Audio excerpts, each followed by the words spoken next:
જે લોકો પરાઈ સ્ત્રી માટે પોતાની પત્નીને છોડી દે છે એવા લોકો આ કહાની ધ્યાનથી સાંભળે, તમારી આંખો ખુલી જશે.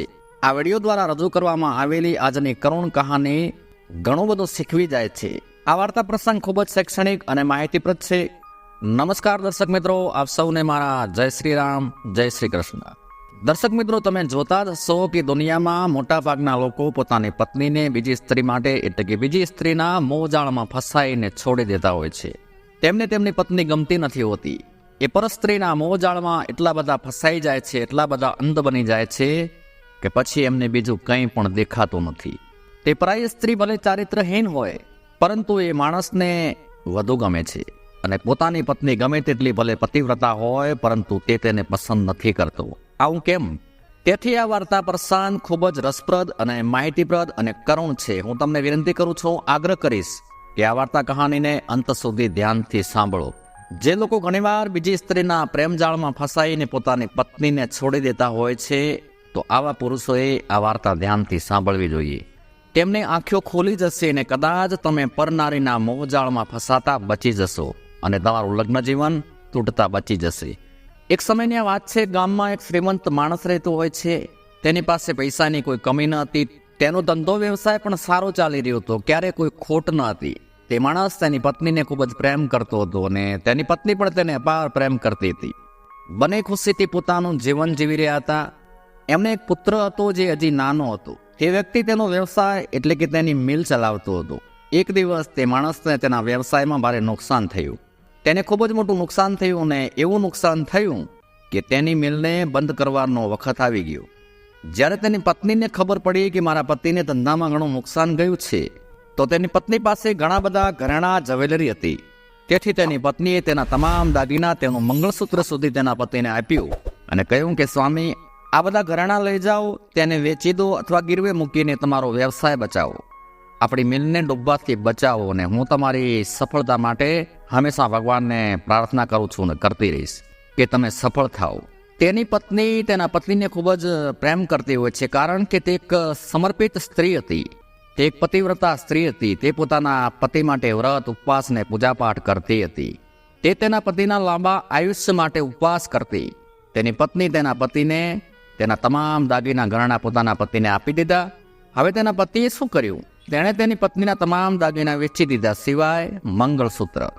અને બીજા કેટલાક અન્ય લોકો પાસેથી ઉછીના પૈસા લઈને પોતાનો કારોબાર ફરીથી ચાલુ કર્યો, જે ફરીથી ઘણો સારો ચાલવા લાગ્યો. કારણ કે વ્યવસાયમાં તો ઉતાર ચઢાવ આવ્યા જ કરે છે. તેનો ધંધો ફરીથી ધમધોકાર ચાલવા લાગ્યો અને જ્યારે સમય આવ્યો ત્યારે તેણે તમામ દાગીના બનાવી અને તેની પત્નીને પાછા આપી દીધા. અને તે પુરુષ તેની પત્નીનું આવું વર્તન જોઈને, આવો પ્રેમ જોઈને, આવું સમર્પણ જોઈને એનો ઋણી બની ગયો.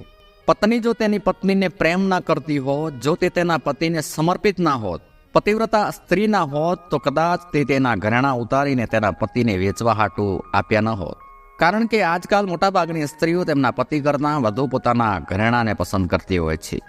પછી ભલેને તેના પતિને વ્યવસાયમાં કેટલું મોટું નુકસાન કેમ ના થયું હોય, પતિને પૈસાની સખત જરૂર કેમ ના હોય, અમુક આધુનિક સ્ત્રીઓ માટે આનો કોઈ અર્થ નથી હોતો.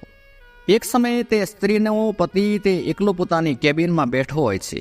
તે જ સમયે એક સુંદર સ્ત્રી ત્યાં આવી અને તે માણસને કહ્યું કે સાહેબ, હું તમારી પાસે મોટી અપેક્ષાથી આવી છું.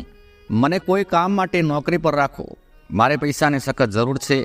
એટલે તે વ્યક્તિએ તે સ્ત્રીની લાચારી સમજીને તેને પોતાની મિલમાં નોકરી પર રાખી લીધી. સ્ત્રીને સારો એવો માસિક પગાર આપવાનું ચાલુ કર્યું. પરંતુ તે સ્ત્રી નોકરી કરવા હાટું નહીં, પરંતુ કોઈ અન્ય હેતુથી આવી હતી. કારણ કે આ શ્રીમંત માણસ હતો. તે સ્ત્રી મિલમાં નોકરી ઉપર તો આવતી હતી, પરંતુ કોઈ પણ કામ નથી કરતી. ફક્ત તે જ માણસને જોતી રહેતી. તે સ્ત્રી એ માણસને પોતાનો શેઠ બનાવીને ફસાવા માટે જ આવી હતી. ક્યારેક તે તેને સ્પર્શ કરવાનો પ્રયાસ કરતી, ક્યારેક તે તેની પાસે જવાનો પ્રયત્ન કરતી. પુરુષ તો પુરુષ છે. એવું કહેવાય છે કે જે પુરુષ સ્ત્રીના મોહજાળથી બચી ગયો, તે સમજો ભગવાનના ઘર સુધી બચી ગયું. હવે તે સ્ત્રી ખૂબ જ સુંદર હતી ને તે માણસ મિલનો માલિક હતો. તે એક અમીર માણસ હતો.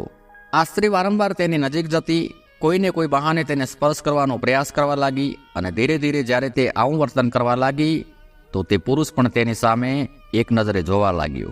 તે પણ ધીમે ધીમે આકર્ષિત થવા લાગ્યો. પછી બંને એકબીજાને સમય આપવા લાગ્યા અને હોટલમાં જઈને સાથે ચા પીવી, સાથે કોફી પીવી, નાસ્તો કરવો, એકબીજા સાથે હોટલમાં જમવા જવાનું ચાલુ કર્યું.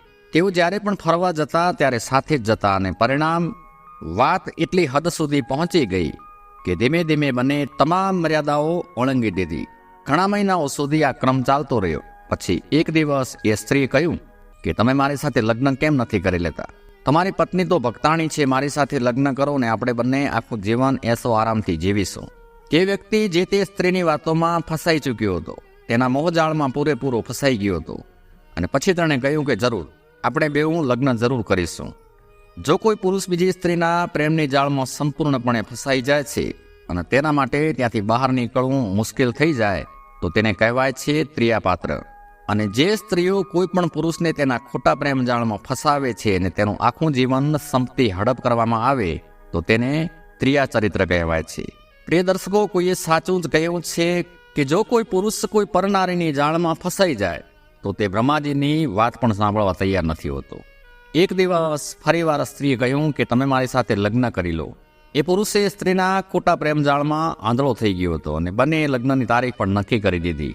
જ્યારે લગ્ન તારીખ નક્કી થઈ ગઈ ત્યારે સ્ત્રીએ કહ્યું કે તમે મારી સાથે લગ્ન કરશો, પણ તમારી પત્ની છે, તમે મારી સાથે લગ્ન કેવી રીતે કરશો? તમારી પત્નીથી છૂટાછેડા લીધા પછી તમે મારી સાથે લગ્ન કરી શકશો. તમે પહેલાં તમારી પત્નીને છૂટાછેડા આપી દો અને પછી મારી સાથે લગ્ન કરી લો, એના પહેલાં નહીં. અને પછી જ આપણે આપણું જીવન આરામથી જીવી શકીશું. જ્યારે તે વ્યક્તિએ તે સ્ત્રીની વાત સાંભળી કે તમારે તમારી પત્નીને તલાક આપવા પડશે, ત્યારે તે વ્યક્તિ માટે કદાચ એ પડકાર પણ હતો કે મારી પત્ની મને ખૂબ જ પ્રેમ કરે છે, તે એક સંપૂર્ણ પતિવ્રતા સ્ત્રી છે, એવી પત્નીને તલાકની વાત કરવી કઈ રીતે? પરંતુ તે માણસ પોતાની પતિવ્રતા પત્નીને છોડીને તે આ ચારિત્રહીન સ્ત્રીના પ્રેમ જાળમાં ફસાઈ ચૂક્યો હતો. હવે તે સ્ત્રી રોજ એને દબાણ કરવા લાગી કે તે એની પત્નીને છોડી દે અને તે પુરુષ પણ તેની વાતથી સહમત થઈ ગયો કે હું મારી પત્નીને તલાક આપવા માટે તૈયાર છું. આ બાજુ બીજી એક ઘટના ઘટી. તેની પહેલી પત્ની જેની સાથે તેણે લગ્ન કર્યા હતા તેને થોડા દિવસોથી શરીરમાં દુખાવો થતો હતો. જ્યારે દુખાવો તેને વધુ પરેશાન કરવા લાગ્યો, તેનાથી સહન ન થયું, ત્યારે એક દિવસ તે તેના પતિને જાણ કર્યા વિના ડૉક્ટર પાસે ગઈ. જ્યારે તે ડૉક્ટર પાસે ગઈ તો ડૉક્ટરે તેની તપાસ કરી રિપોર્ટ કર્યા. જ્યારે ડૉક્ટરે તેનું બ્લડ ચેક કરાવ્યું ત્યારે ડૉક્ટરને જાણ થઈ કે તેના શરીરમાં બ્લડ કેન્સર હતું. એટલે ડૉક્ટરે તેને કહ્યું કે બેન, તમને બ્લડ કેન્સર છે અને વધુને વધુ તે તમારા શરીરમાં ફેલાઈ ગયું છે. હવે કોઈ દવા કામ કરશે નહીં. હવે તમે વધુમાં વધુ ફક્ત 6 કે 7 દિવસ જીવી શકશો. જ્યારે એ સ્ત્રીને ખબર પડી કે મને બ્લડ કેન્સર છે ત્યારે તેણીએ તેના પતિને કહ્યું નહીં. તે વિચારવા લાગી કે જો મારા પતિને ખબર પડી કે મને બ્લડ કેન્સર છે તો શું થશે?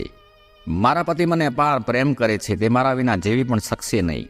આ ખબર સાંભળીને મારા પતિ ખૂબ જ ચિંતિત થઈ જશે. દર્શક મિત્રો, તેને એ ખબર ન હતી કે તેનો પતિ તેને છૂટાછેડા આપવાની યોજના બનાવી ચૂક્યો હતો. તે અંગે તેને કોઈ જાણ ન હતી, કોઈ ખબર ન હતી.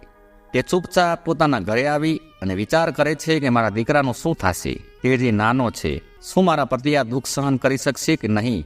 તેના મનમાં અનેક પ્રકારના આવા વિચારો આવે છે કે પતિને કહું કે ના કહું. તે વિચારતી હતી કે હું મારા પતિને કેવી રીતે કહું કે હું થોડા દિવસોમાં તમારાથી વિખૂટી થવાની છું. મારી જિંદગીના માત્ર 7 દિવસ જ બાકી બચ્યા છે, મને બ્લડ કેન્સર છે. પછી પત્નીએ નક્કી કર્યું કે હવે તે તેના પતિને સત્ય જણાવી દેશે, કારણ કે તેમને કહેવું તો પડશે જ. મારી જિંદગીના 7 દિવસ જ બાકી બચ્યા છે. જો હું મારા પતિને નહીં કહું તો મારા ગયા પછી મારા આત્માને શાંતિ કેવી રીતે મળશે? તે આ બધું વિચારતી હતી અને અહીં તેના પતિએ પણ મન બનાવી લીધું હતું કે આજે હું મારી પત્નીથી તલાક આપવાનું કહી દઈશ. તેનો પતિ તો પોતાની પત્નીને છૂટું આપી અને પેલી પરસ્ત્રીની સાથે લગ્ન કરીને જીવન વિતાવવાની યોજના બનાવી રહ્યો હતો.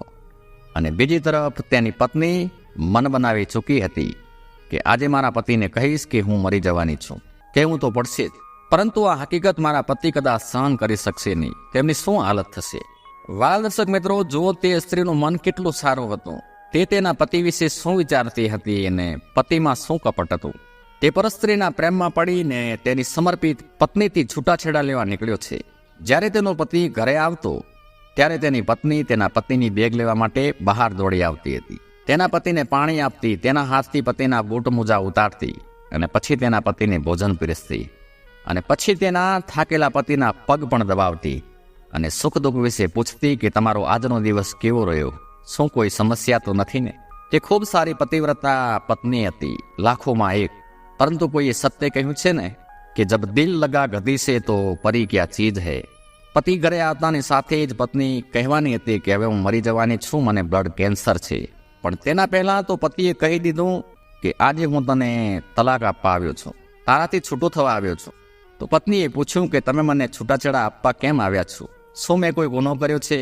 તમે મને કેમ છૂટાછેડા આપવા માંગો છો? શું મારાથી કોઈ અપરાધ થઈ ગયો? જો તમે સત્ય કહી જણાવો તો હું તમને હસતા મૂકે છૂટાછેડા આપી દઈશ. તો પતિએ કહ્યું કે હું બીજી સ્ત્રીના પ્રેમમાં છું, તે પણ મારા વિના જીવી શકે એમ નથી.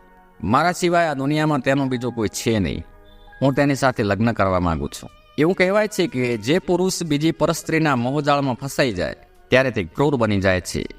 પછી કંઈ પણ કહેવાથી તેનું હૃદય અચકાતો નથી. એ માણસ વિચારતો નથી કે તેના શબ્દોની સામેની વ્યક્તિ પર શું અસર થશે. પતિ બોલતો રહ્યો અને તે સ્ત્રી તેને પતિની વાત સાંભળતી રહી અને સમજી પણ ગઈ. જ્યારે સ્ત્રીએ વિચાર્યું કે હું મારા પતિને કેવી રીતે કહું કે હું થોડા દિવસોની મહેમાન છું, હું થોડા દિવસ પછી આ દુનિયા છોડી દઈશ, તે ચૂપ રહી. તેના પતિએ કહ્યું કે આ તલાકના કાગળો છે તો સહી કરી દે. પછી તેની પત્નીએ હસતા હસતા તેના પતિને કહ્યું કે સ્વામી, હું તમને 7 દિવસ પછી છૂટાછેડા આપીશ. હું રાજી ખુશીથી આ કાગળ પર સહી કરી દઈશ, પરંતુ તમારે 7 દિવસ મારા માટે તો કંઈક કરવું જ પડશે. પછી પતિએ પૂછ્યું, બોલો શું કરવું પડશે? તો પત્ની કહે છે કે તમે 7 દિવસ ફક્ત મને પ્રેમ કરશો, મારી સાથે પ્રેમથી વાત કરશો અને મારી સાથે એ જ પ્રેમથી વર્તશો જેમ તમે પહેલાં મારી સાથે રહેતા હતા. આ રીતે 7 દિવસ મારી સાથે રહો, પછી તમે જે કહેશો તે હું કરીશ. તે માણસને લાગ્યું કે ફક્ત 7 દિવસની વાત છે, તે પછી તે તલાકના કાગળો પર ચોક્કસપણે સહી કરી લેશે. પહેલા દિવસે પતિએ તેની પત્નીના હાથેથી નાસ્તો લીધો, પત્નીને તેના હાથથી નાસ્તો કરાવ્યો. તેણે પત્નીના હાથથી ભોજન કર્યું અને પછી પત્નીને ભોજન કરાવ્યું. પ્રથમ દિવસ આમ જ પસાર થયો, બીજો દિવસ પસાર થયો, ત્રીજો દિવસ પસાર થયો, ચોથો દિવસ પસાર થયો, 5મો, 6ઠ્ઠો અને 7મો દિવસ આવી ગયો. આ રીતે 6 દિવસ તો પસાર થઈ ગયા અને 7મો દિવસ આવવાનો હતો. હવે તેની તબિયત એટલી બગડવા લાગી કે તેના માટે ઊભા રહેવું પણ મુશ્કેલ બની ગયું. પછી તેણીએ તેના પતિ માટે એક પત્ર લખ્યો અને કોરા કાગળમાં લખ્યું હતું કે આજે હું આ દુનિયા છોડીને જઈ રહી છું. જો મારાથી કોઈ ગુનો થયો હોય, કોઈ અપરાધ થઈ ગયો હોય, કોઈ ભૂલ થઈ ગઈ હોય તો મને ક્ષમા કરજો. આપણા દીકરાની કાળજી રાખજો. મને બ્લડ કેન્સર છે એ વાત મેં તમારાથી છુપાવી હતી. આટલું લખ્યા પછી તે તેના પલંગ પર સૂઈ રહી હતી.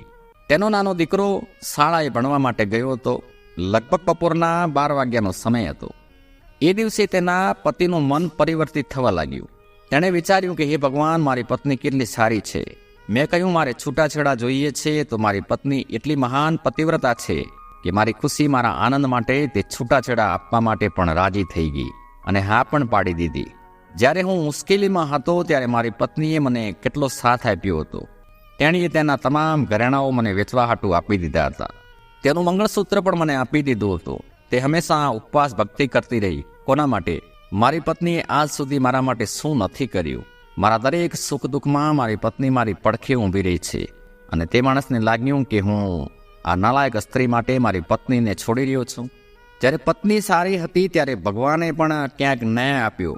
એના પતિનું મગજ અચાનક ઠેકાણે આવવા લાગ્યું, કારણ કે તેની પત્ની તેના પતિને વફાદાર હતી. તે ભગવાનની ખૂબ જ પ્રખર ભક્ત પણ હતી.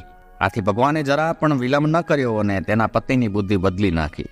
જે બુદ્ધિ અન્ય સ્ત્રી સાથેના સંબંધને કારણે બગડી ગઈ હતી, તેની બુદ્ધિમાં જે વિકાર ભરાઈ ગયો હતો તેને ભગવાને નષ્ટ કર્યો. તેની બુદ્ધિને શુદ્ધ કરી. એટલે એ વ્યક્તિને ખબર પડી કે તે જે મહિલાની પ્રેમજાળમાં ફસાઈ ગયો હતો, મહિલાના ઘણા લોકો સાથે અનૈતિક સંબંધો હતા. શ્રીમંત માણસોને ફસાવા, પૈસા પડાવીને લૂંટીને ભાગી જવું, એ જ એનું ચરિત્ર હતું. પછી તે વ્યક્તિએ તરત જ તે સ્ત્રીને તેના જીવનમાંથી ને નોકરીમાંથી કાઢી મૂકી, મિલથી ને દિલથી દૂર કરી દીધી. આ સંસારમાં બધી સ્ત્રીઓ આવી નથી હોતી. નારી જાતિનું સન્માન છે, પરંતુ કોઈ પુરુષ પણ આવા હોય છે તો કોઈ સ્ત્રીઓ પણ સમાજમાં આવી હોય છે. એમનો ધંધો એવો હોય છે કે તેઓ કોઈને કોઈ રીતે કોઈ વ્યક્તિને પોતાની પ્રેમજાળમાં ફસાવે છે અને તેની સંપત્તિ ગળી જાય છે. તેનો સુખી સંસાર ભરખી જાય છે અને પછી ભાગી જાય છે. તે પુરુષ પછી તે સ્ત્રીને પણ પોતાના જીવનમાંથી કાઢી મૂકે છે અને વિચારવા લાગ્યો કે હું કેટલું મોટું પાપ કરવા જઈ રહ્યો હતો. મારે મારી પત્ની સાથે આવું નહોતું કરવું જોઈતું. હું ઘરે જઈને મને હાથ જોડીને તેની માફી માગી લઈશ.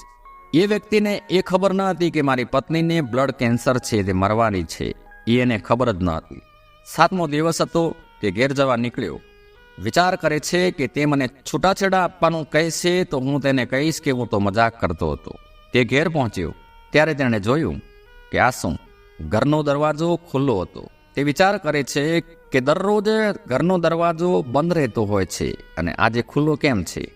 પહેલા રોજ તે આવીને બેલ વગાડતો અને પછી તેની પત્ની ઘરની બહાર નીકળતી, પણ આજે દરવાજો ખુલ્લો હતો. બધા દરવાજા ખુલ્લા દેખાતા હતા. જ્યારે તે ઘરમાં પ્રવેશ્યો ત્યારે બધા દરવાજા ખુલ્લા હતા. તે રસોડામાં ગયો અને ત્યાં પણ જોયું અને બૂમ પાડી, કેવું ભાગ્યવાન, તું ક્યાં છે, તું ક્યાં છુપાઈ ગઈ છે. તેણે બેડરૂમમાં જઈને જોયું તો બેડ પર તેની પત્ની ફાટેલી આંખે પડી હતી. તેની આંખો ખુલ્લી હતી. પત્રમાં લખતા તે મરી ચૂકી હતી. વાલા દર્શક મિત્રો, જ્યારે તેનો પતિ તેની પાસે જઈ અને તેને જગાડવાની કોશિશ કરે છે પણ કોઈ પ્રત્યુત્તર નથી મળતો.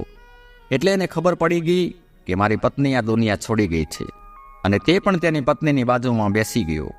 પત્ર વાંચ્યો. તેમાં લખ્યું હતું કે મને માફ કરજો, મને બ્લડ કેન્સર થયું છે. મેં તમારાથી આ વાત છુપાવી રાખી હતી એ વિચારીને કે તમે આ આઘાત કદાચ સહન કરી શકશો નહીં. તે બદલ હું તમારી પાસે ક્ષમા ઈચ્છું છું. તેના પતિએ આ પત્ર વાંચ્યું ત્યારે તે ખૂબ જ દુઃખી થઈ ગયો અને રડતો તે દોડતો ડૉક્ટર પાસે ગયો અને ડૉક્ટરને કહ્યું કે ડૉક્ટર સાહેબ, મારી પત્નીને બ્લડ કેન્સર હતો, પણ મારી પત્નીએ મને કહ્યું નહીં અને તમે પણ મને સૂચિત ના કર્યો. ડૉક્ટરે કહ્યું તમારી પત્નીએ મને કહ્યું હતું કે મારા પતિને આ વિશે જાણ ન કરતા. જો તમે એમને કહેશો કે તમારી પત્નીને બ્લડ કેન્સર છે તો મારા પતિ આ આઘાત અને આ દુઃખ સહન કરી શકશે નહીં, અને જો મારા પતિને કંઈ થઈ જાય તો મારા બાળકનું શું થશે, મારું શું થશે. તેથી જ આ વાત મેં તમારાથી છુપી રાખી હતી.